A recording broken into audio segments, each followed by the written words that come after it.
प्रधानमंत्री नरेंद्र मोदी दक्षिण भारत के चुनावी राज्यों के दौरे पर है और इसी बीच आज 100 से अधिक पार्टी पदाधिकारियों और प्रमुख नेताओं के साथ वो बैठक करेंगे। इसके बाद मायलापुर और टी नगर क्षेत्र में रोड शो या वाहन रैली करने की संभावना भी आज जताई जा रही है और उसके बाद वह केरल जाएंगे। दोपहर के वक्त तिरुवनंतपुरम एयरपोर्ट पहुंचेंगे। इसके बाद पीएम चंगनाश्शेरी एनएसएस कॉलेज जाएंगे। इसके बाद तिरुवल्ला पब्लिक स्टेडियम में आयोजित एक कार्यक्रम को संबोधित करेंगे और इसमें लगभग 50,000 लोग शामिल हो सकते हैं। तिरुवल्ला, आरनमुला, हरिपाद, चन्नूर, मावेलिक्कारा, रानी, कोनी, अंबालापुझा, अड्डूर, चंगनाश्शेरी और कायमकुलम निर्वाचन क्षेत्र से एनडीए के उम्मीदवार इस कार्यक्रम में हिस्सा लेंगे और उसके बाद पीएम तिरुवनंतपुरम पहुंचेंगे और एक रोड शो में शामिल होंगे जिसमें जिले भर से करीब 50,000 कार्यकर्ता हिस्सा लेंगे। यह रोड शो शहर के केंद्र में स्थित किलिलपल्लम जंक्शन से लेकर करमना तक 1.5 किलोमीटर लंबा रहने वाला है। तो आज प्रधानमंत्री नरेंद्र मोदी तमिलनाडु और केरल के दौरे पर रहेंगे और इस दौरान पदाधिकारियों के साथ बैठक भी होगी और कई सौगातें आज केरल और तिरुवनंतपुरम को पीएम नरेंद्र मोदी देने वाले हैं। तो प्रधानमंत्री नरेंद्र मोदी का आज तमिलनाडु और केरल का दौरा रहने वाला है। और अब खबर जयपुर से है, जहां मुख्यमंत्री भजनलाल शर्मा ने शुक्रवार को वीडियो कॉन्फ्रेंसिंग के माध्यम से भाजपा विधायक गणों के साथ संवाद किया है।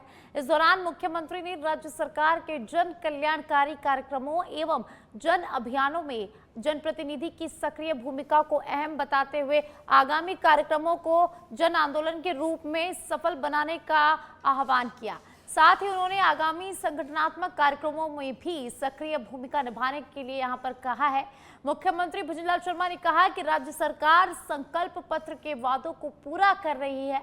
उन्होंने कहा कि कृषि क्षेत्र में नवाचार को बढ़ावा के लिए 23 से 25 मई तक जयपुर में ग्लोबल राजस्थान एग्रीटेक मीट का राज्य सरकार द्वारा यहां पर आयोजन प्रस्तावित है। उन्होंने विधायकों से कहा कि वे इसके लिए 15 अप्रैल से निकलने वाले जन जागरूकता रथों का भव्य स्वागत सुनिश्चित करें। तो मुख्यमंत्री ने कहा कि 25 मई से 5 जून तक वंदे गंगा जल संरक्षण जन अभियान चलाया जाएगा। उन्होंने कहा कि पिछले वर्ष की तरह इस वर्ष भी जल संरक्षण के इस अनुष्ठान को व्यापक बनाने के लिए सभी जनप्रतिनिधि अपनी सक्रिय भागीदारी निभाएं। इसी तरह हमने इस वर्ष 10 करोड़ से अधिक पौधे लगाने का लक्ष्य रखा है और 5 जून से वृक्षारोपण अभियान शुरू हो जाएगा। ऐसे में इस अभियान के अंतर्गत विद्यालयों एवं सरकारी परिसरों में व्यापक पौधारोपण भी किया जाएगा।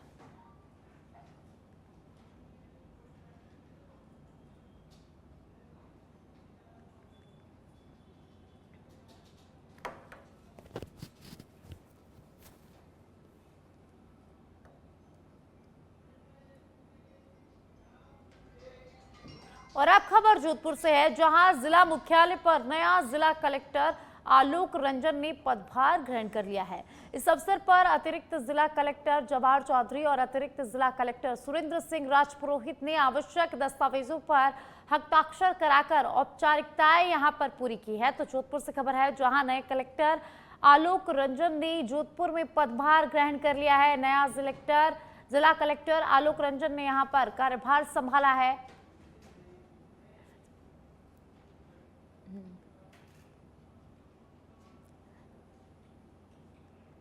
नए जिला कलेक्टर ने जोधपुर में पदभार ग्रहण किया है, सारी जिम्मेदारियां यहां पर उठाई और उसी के साथ हस्ताक्षर कर औपचारिकताएं भी पूरी कर ली है। तो जोधपुर के नए जिला कलेक्टर आलोक रंजन ने पदभार ग्रहण किया है।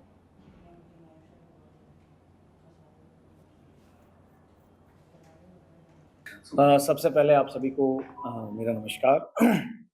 ये मेरे लिए अत्यंत गौरव का विषय है कि आज मारवाड़ के सांस्कृतिक केंद्र, गौरव केंद्र सूर्य नगरी जोधपुर में मुझे एज ए कलेक्टर कार्य करने का अवसर मिला है। मैं यहाँ पहले एसडीएम रह चुका हूँ, मुझे थोड़ा अनुभव है। निश्चित रूप से प्राथमिकता हमारे राज्य सरकार की बहुत स्पष्ट है। हमारा प्रयास रहेगा कि जो हमारी फ्लैगशिप स्कीम्स हैं जिनमें हम अच्छा कर रहे हैं, कुछ स्कीम्स में जहां हमें लगता है और सुधार की गुंजाइश है, वहां हम सभी अधिकारी मिलकर निरंतर कार्य करेंगे। पंचगौर एक महत्वपूर्ण योजना है, विशेष रूप से क्योंकि ये न केवल एक पर्यटन नगरी है, तो पर्यटन का भी उसमें बिंदु है, उसके अलावा प्रकृति का भी बिंदु है और साथ में एक औद्योगिक केंद्र भी है, हैंडीक्राफ्ट और इसके संबंधित यहाँ कई व्यवसाय हैं। हमारा प्रयास रहेगा कि हम इन योजनाओं में अच्छा करें, राज्य स्तर पे हमारा इसमें नाम हो। इसके साथ में वर्तमान जो परिस्थितियां हैं उसमें विशेष रूप से गर्मी है और गर्मी के साथ ही पेयजल को लेकर के इस प्रदेश में हमेशा से ही पेयजल को लेकर के उस समय कुछ समस्याएं देखी गई हैं, उस पर निरंतर हम कार्य कर रहे हैं और अभी खास करके नहर बंद। और आप बीकानेर से बड़ी खबर है, जहां सिंचाई मंत्रालय का अब किसान हित में फरमान।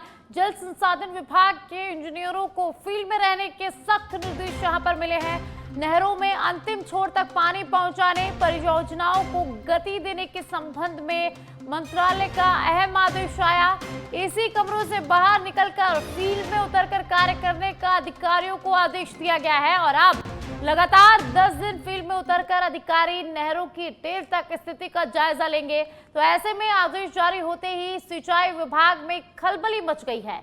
तो मुख्य अभियंता विवेक गोयल का कहना है कि पानी की हर बूंद का उपयोग हो किसानों के हित में। आईजीएनपी सहित विभिन्न शहरों के संवेदनशील पॉइंटों पर निगरानी बढ़ाई जाएगी। तो ऐसे में किसान संगठनों में खुशी की लहर है। किसानों का कहना है कि जब उच्च अधिकारी इस तरह का कार्य करेंगे तो फील्ड में तैनात अधिकारी भी सही से कार्य करेंगे। तो पानी चोरी जैसे मामले होंगे कम, जिससे टेल के किसानों को पूरा पानी मिल सकेगा। तो बीकानेर से खबर है, जहां किसानों के लिए राहत, इंजीनियरों को फील्ड में रहने के सख्त निर्देश यहां पर दिए गए हैं।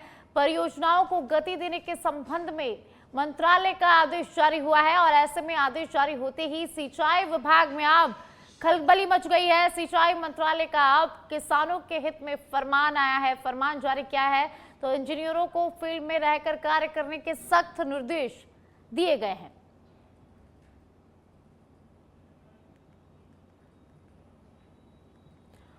जालोर जिले के भीरबाग क्षेत्र में सेवड़ी गांव में नरेगा जॉब कार्ड को लेकर जबरदस्त हंगामा देखने को मिला। जॉब कार्ड के नाम पर नहीं जोड़ने से नाराज ग्रामीणों ने पंचायत के खिलाफ मोर्चा खोलते हुए विरोध प्रदर्शन किया।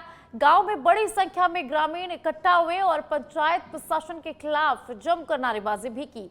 प्रदर्शन कर रहे लोगों का आरोप है कि पात्र होने के बावजूद उनके नाम जॉब कार्ड में शामिल नहीं किए जा रहे हैं, जिससे वे रोजगार से वंचित हो रहे हैं। ग्रामीणों ने ग्राम पंचायत के अधिकारियों पर गंभीर आरोप लगाते हुए कहा कि अधिकारी आपसी मिलीभगत से काम कर रहे हैं। आरोप है कि ग्राम पंचायत की अधिकारी विक्रम मैडम और ग्राम विकास अधिकारी विष्णु कुमार बालोद द्वारा नाम जोड़ने के बदले रिश्वत की मांग भी यहां पर की जा रही है। और इसी को लेकर ग्रामीणों ने जोरदार प्रदर्शन किया है और प्रशासन के खिलाफ जमकर नारेबाजी की।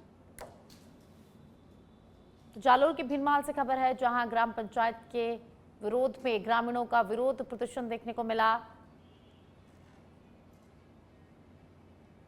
सेवड़ी गांव में नरेगा जॉब कार्ड को लेकर यह हंगामा हुआ है और जॉब कार्ड नहीं मिलने को लेकर ग्रामीणों में भारी नाराजगी। ग्रामीणों ने पंचायत के खिलाफ जमकर प्रदर्शन किया और इसी के साथ जमकर नारेबाजी की है। हो दिन पड़े कार्ड बेंच भरवा कोई नहीं आगे आदमी आको तो मैं कॉम कर लेने वाली हूँ। आदमी क्यों आको, मैं कॉम सुबह जाऊँ शहर भी जाऊँ कॉम कर, कुछ बाल्ट पाओ झाड़का पाओ सौड़ी काटो झाड़ा बाटो आगे आज देता हूँ। एक दिन हो दिन सब जो कार्ड कोरो पड़ियो एक दिन ही मारो कार्ड नहीं हालियो के बेंच निकालो के हो दिन मारा पूरा कराओ नो मोड़ दिन ये पैया दे बना नो माले बना पैया वाला नोम नहीं हाल खुद कार्ड कोरो पड़ियो 12 महीना हुआ 20 साल भी एक हफ्तो ही नहीं भी आज मांगे रही मोर पाड़े आज मो पाड़े है नहीं कॉम करे मैं पैया ली पोणी कॉम मतलब फसा फसा वाल। और अब खबर बीकानेर की खाजुवाला से है, जहां खाजुवाला से बीकानेर रूट पर रोडवेज बस सेवा शुरू हो गई है। इससे यात्रियों को बड़ी राहत मिली। तो महिला और प्रतियोगी परीक्षाओं की तैयारी करने वाले बच्चों के लिए किफायती साबित हो रही है बसें। प्रतियोगी परीक्षाओं की तैयारी करने वाले बच्चों को निःशुल्क यात्रा मिल रही है। तो वहीं बस में सफर करने वाली महिलाओं के लिए आधा किराया यहां पर निर्धारित किया गया है और इसके अलावा बच्चों और बुजुर्गों के लिए भी विशेष छूट इन बसों में दी जा रही है। रोडवेज बस में सफर करने वाले यात्रियों की सुरक्षा का भी पूरा ध्यान रखा जा रहा है। सभी यात्रियों के लिए निःशुल्क दुर्घटना बीमा की सुविधा भी इस बसों में उपलब्ध कराई गई है।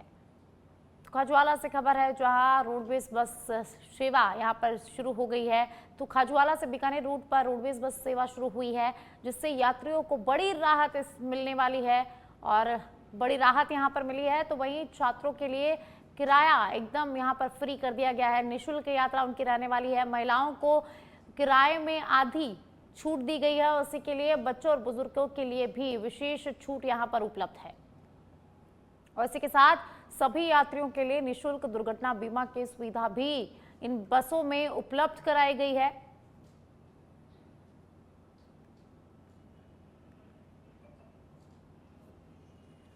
और अब खबर नागौर के मेड़ता सिटी से है, जहां कृषि उपज मंडी में खराब मौसम के चलते 2 दिन के लिए बंद रहेगी। व्यापार संघ ने शुक्रवार शाम को यह निर्णय लेते हुए शनिवार को अवकाश घोषित किया है, जबकि रविवार को साप्ताहिक अवकाश के कारण मंडी नहीं खुलेगी। संघ अध्यक्ष हस्तीमल डोसी के अनुसार शुक्रवार तड़के हुई बारिश से मंडी में रखा अनाज भीग गया है, जिससे नुकसान की स्थिति बन गई है। तो मौसम विभाग द्वारा अगले 2 दिनों तक बारिश का अलर्ट जारी किए जाने के बाद यह कदम उठाया गया है, ताकि किसानों और व्यापारियों के अनाज को खराब होने से बचाया जा सके। अब मंडी में अनाज की अगली ढेरी बोली 6 अप्रैल को लगेगी। तो मेड़ता सिटी से खबर है, जहां 2 दिन के लिए मंडी बंद रहेगी। तो किसानों के हित में ये बड़ा निर्णय लिया गया है। तो आपको बता दें कि शुक्रवार सुबह बारिश हुई, जिससे फसल यहां पर भीग गई। इसके बाद मंडी को 2 दिन बंद रखने का फैसला लिया गया है।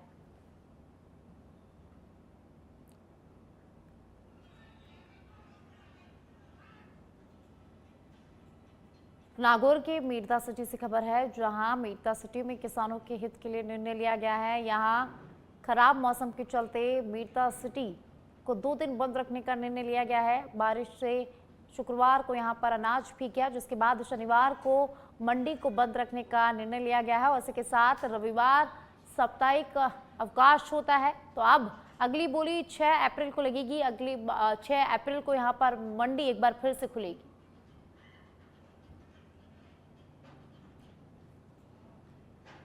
और अब खबर दौसा से है, जहां दौसा जिले के आंधी थाना क्षेत्र में हुए इस भीषण सड़क हादसे ने पुलिस विभाग को झकझोर कर रख दिया। जानकारी के अनुसार सपोटरा थाना की पुलिस टीम एक मामले में उत्तर प्रदेश के मेरठ से लौट रही थी। इसी दौरान जयपुर दिल्ली एक्सप्रेस हाईवे पर नांगल बेला के पास पीछे से आ रहे तेज रफ्तार ट्रक ने उनकी गाड़ी को जोरदार टक्कर मार दी। टक्कर इतनी जबरदस्त थी कि वाहन में सवार पुलिसकर्मी इस हादसे में गंभीर रूप से घायल हो गए हैं। मौके पर अफरा तफरी मच गई और स्थानीय लोगों की मदद से घायलों को तुरंत एम्बुलेंस के जरिए दौसा जिला अस्पताल पहुंचाया गया है।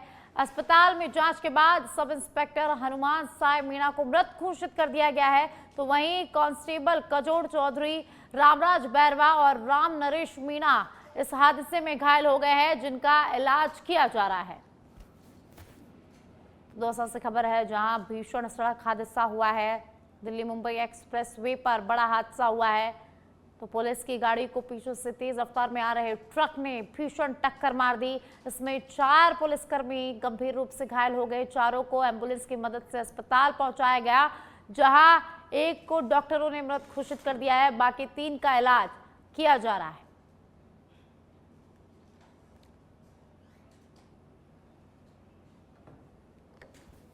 कोटरा थाने से मुकदमे में जा रहे थे 53/26 में, जिसमें हमारे मेरठ में कोई मुलजिम था। तो वहाँ हम वापस आ रहे थे वहाँ से जाके कोई 200 के आसपास मुंबई हाईवे पे वहाँ कुछ ट्रक वाले ने ठोक दी गाड़ी को। तो उसमें हम 4-5 जने थे। तो मेरे थानेदार जी की ज़्यादा कैजुअलिटी हो गई, थाने में लाए और हमारे सिपाही साथी तो हमारा वो घायल है, वो हमारे भी चोट आई है। मेरठ से आ रहे थे, जयपुर जा रहे थे,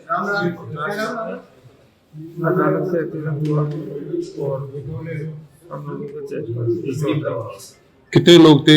हम 5 लोग थे। कुछ लोग थाने से है, स्टाफ है, और जयपुर मेडिकल हॉस्पिटल में नर्सिंग स्टाफ है।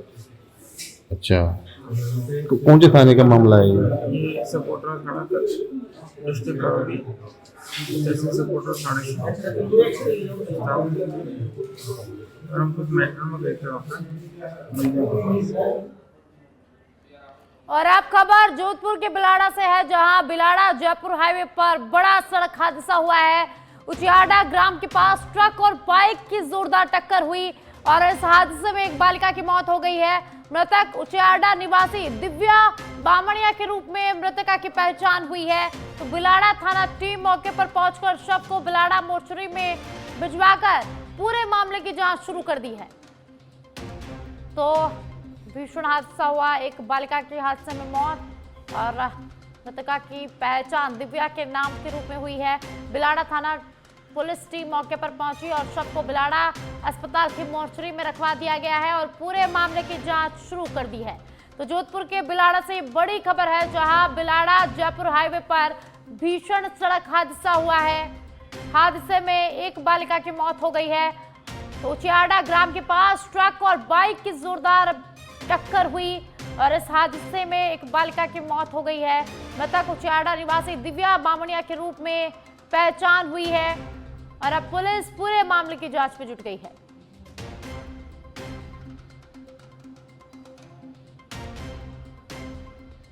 तो जोधपुर के बिलाड़ा में भीषण सड़क हादसा, ट्रक और बाइक की जोरदार भिड़ंत हुई है। हादसे में एक बालिका की मौत हो गई है। तो सूचना मिलते ही पुलिस मौके पर पहुंची। पुलिस ने शव को कब्जे में लेकर अस्पताल की मोर्चरी में रखवा दिया है। तो आपको बता दें कि मृतक की पहचान दिव्या के नाम से हुई है और अब पुलिस पूरे मामले की जांच में जुट गई है। और अब खबर टोंक के उनियारा से है, जहां कस्बे में कामधेनु सर्कल पुलिया के पास अज्ञात युवक की शव मिलने से मामले में अब तक मृतक की शिनाख्त नहीं हो पाई है। घटना के 48 घंटे बीत जाने के बावजूद पुलिस युवक की पहचान करने में जुटी हुई है। तो जानकारी के अनुसार पुलिया के पास संदिग्ध हालत में युवक का शव मिलने से इलाके में सनसनी फैल गई थी। सूचना मिलते ही पुलिस मौके पर पहुंची और शव को कब्जे में लेकर जांच शुरू की। उनियारा थाना अधिकारी कप्तान सिंह और एएसआई रतनलाल मीणा सहित पुलिस टीम मृतक की पहचान के लिए लगातार यहां पर प्रयास कर रहे हैं। पुलिस विभिन्न माध्यमों से युवक की शिनाख्त करने की कोशिश में जुटी हुई है, लेकिन अभी तक कोई सफलता हाथ नहीं लग पाई है। तो फिलहाल मृतक युवक के शव को उनियारा अस्पताल की मोर्चरी में रखवाया गया है। पुलिस ने आसपास के क्षेत्रों में सूचना भिजवाकर पहचान के प्रयास और तेज कर दिए हैं। तो टोंक के उनियारा से खबर है, जहां एक शव मिला था, लेकिन 48 घंटे के बाद भी शव की पहचान यहां पर नहीं हो पाई है। तो 48 घंटे के बाद भी पुलिस के हाथ सफलता नहीं लग पाई है। लगातार पुलिस युवक की शिनाख्त में जुटी हुई है। और अब खबर बीकानेर से है, जहां जयमलसर गांव में मजदूर की हत्या से सनसनी फैल गई। साथ ही मजदूर ने ही उतारा मौत के घाट। बीती रात विवाद के बाद वारदात को अंजाम दिया गया। सिर पर वार कर बेरहमी से यहां मजदूर की हत्या की गई है। नाल पुलिस ने आरोपी को डिटेन कर लिया है। पूछताछ की जा रही है और मामले में लगातार जांच की जा रही है। शव का पोस्टमार्टम करवाकर शव परिजनों को सौंप दिया गया है। इलाके में दहशत का माहौल बना हुआ है, तो वहीं पुलिस भी अलर्ट मोड पर है। नाल थाना अधिकारी विकास बिश्नोई ने जानकारी साझा की है। तो बीकानेर से खबर है, जहां बीती रात एक मजदूर की मौत हो गई है। श्री गंगानगर की पदमपुर से खबर है, जहां पदमपुर श्रीकरणपुर मार्ग पर देर रात भीषण सड़क हादसा हुआ है। 47 जीजू के पास अनियंत्रित होकर कार खेत में बने पक्के खाले से यहां पर टकरा गई। कार में सवार 2 लोगों की हादसे में मौत हो गई है। दोनों ही मृतक बताए जा रहे 10 FF के रहने वाले। तो पदमपुर पुलिस मौके पर पहुंची। पुलिस ने दोनों ही शवों को पदमपुर CSC की मोर्चरी में रखवा दिया है और अब पूरे मामले की जांच शुरू कर दी है। तो श्री गंगानगर के पदमपुर से खबर है, जहां भीषण सड़क हादसा हुआ है और इस हादसे में 2 लोगों की मौत हो गई है। और अब खबर बीकानेर के छतरगढ़ से है, जहां छतरगढ़ थाना क्षेत्र में दुकान में चोरी का खुलासा हुआ है। दुकान का ताला तोड़कर नकदी लेकर आरोपी फरार हो गया था। सीसीटीवी फुटेज के आधार पर पुलिस ने आरोपी को गिरफ्तार कर लिया है। तो 24 मार्च की रात को वारदात को अंजाम दिया गया था और अब पुलिस को इस मामले में सफलता हासिल हुई है। तो बाइक चोरी कर मौके से फरार हुआ था आरोपी। पुलिस ने आरोपी से नकदी और बाइक को बरामद कर लिया है। तो पुलिस की टीम कार्रवाई से चोरी का ये पूरा मामला जो है वो यहाँ पर उसका खुलासा हो पाया है। अनूपगढ़ निवासी आरोपी सुखजीत सिंह को पुलिस ने गिरफ्तार किया है। आरोपी को कोर्ट में पेश कर जेल भेज दिया गया है। छतरगढ़ थाना अधिकारी नवनीत सिंह ने जानकारी साझा की है। जैसलमेर में भारत पाक सीमा से सटे सीमांत जिले जैसलमेर में इन दिनों मवेशियों में फैल रही जानलेवा बीमारी फड़किया रोग ने पशुपालन विभाग की चिंता को बढ़ा दिया है। जिले के लाठे क्षेत्र के भादरिया गांव में पिछले एक सप्ताह के भीतर 28 बकरियों और 10 मेमनों की मौत के बाद विभाग अलर्ट मोड पर आ गया है, जबकि कई पशु अभी भी बीमार बताए जा रहे हैं। शुरुआत में अज्ञात बीमारी समझे जा रहे इस प्रकोप की जांच के बाद इसे जीवाणु जनित फड़किया रोग के रूप में चिन्हित भी कर लिया गया है, जो तेजी से असर दिखाता है और कई बार अचानक मौत का कारण बनता है। संक्रमित पशुओं में 3 से 4 दिन तक सुस्ती, पेट दर्द, असामान्य हरकतें और अचानक उछलने कूदने जैसे लक्षण देखे जा रहे हैं। सूचना मिलते ही पशु चिकित्सा विभाग की टीम मौके पर पहुंचकर सैंपल जांच के लिए भेज चुकी है और रिपोर्ट आने तक लक्षणों के आधार पर उपचार जारी है। साथ ही क्षेत्र में निगरानी को भी बढ़ा दिया गया है। लाठी क्षेत्र में जो अभी घटना हुई है उसमें जब हमने हमारी टीम को भेजा तो डॉक्टर लोकेश चौधरी जो प्रभारी है उनसे बात की। उन्होंने कहा कि सर ये भेड़ बकरियां हैं जो चरने के लिए खेत में छोड़ी हुई है, तो अभी फसल कटौती हुई है, तारबंदी की हुई है और उसमें भेड़ बकरियां छोड़ देते हैं। तो ज़्यादा मात्रा में चारा खाने से इंट्रोटॉक्सिमिया होता है, जिससे छोटा बच्चा हो चाहे बड़ी भेड़ है वो मरने की संभावना रहती है। अगर इसी भेड़ बकरी में समय पर टीका लगाया जाता होता तो पशुपालकों को इतना नुकसान नहीं उठाना पड़ता है। आज अब तक क्या सामने आया, क्या कारण है? मौत का कारण मुख्य दो ही है कि इन्होंने वैक्सीनेशन किया नहीं। उसमें से कल भादरैया घाटी से 3 पशुपालक आए थे, उन्होंने भी ये बात बताई थी मुझे। एक हिरनाराम है, एक देवी सिंह का भाई है। फिर यहाँ से हमारे पास जिला मुख्यालय जो वैक्सीन थी ओरी की और फिडिकिया की, वो हमने निःशुल्क उपलब्ध करवा दी। लेकिन कोई भी बीमारी आने से पहले टीका लगता है। अपने पशुपालक भाई इसको समझ नहीं पाते। जो टीका 6 महीने पहले लगाना चाहिए था वो अब मरने के बाद शुरू कर दिया। और अब खबर जैसलमेर से है, जहां लाठी कस्बे के मुस्लिम मोहल्ले में ईदगाह के पास शुक्रवार देर रात लकड़ियों के ढेर में अचानक भीषण आग लग गई, जिससे इलाके में अफरा तफरी मच गई। तेज हवा के चलते आग ने कुछ ही देर में विकराल रूप धारण कर लिया और आसपास के घरों के लिए खतरा पैदा हो गया। सूचना मिलते ही स्थानीय युवा रबन खलीफा, फारूक खलीफा और कई लोग मौके पर पहुंचे, टैंकर लेकर मौके पर पहुंचे और आग बुझाने में यहां पर जुट गए। करीब 2 घंटे की कड़ी मशक्कत के बाद रेत और पानी की मदद से आग पर काबू पा लिया गया। समय रहते आग को फैलने से यहां रोक लिया गया, जिससे एक बड़ा हादसा टल गया है। तो घटना के बाद ग्रामीणों ने राहत की सांस ली और युवाओं के साहस और तत्परता की सराहना यहां पर की।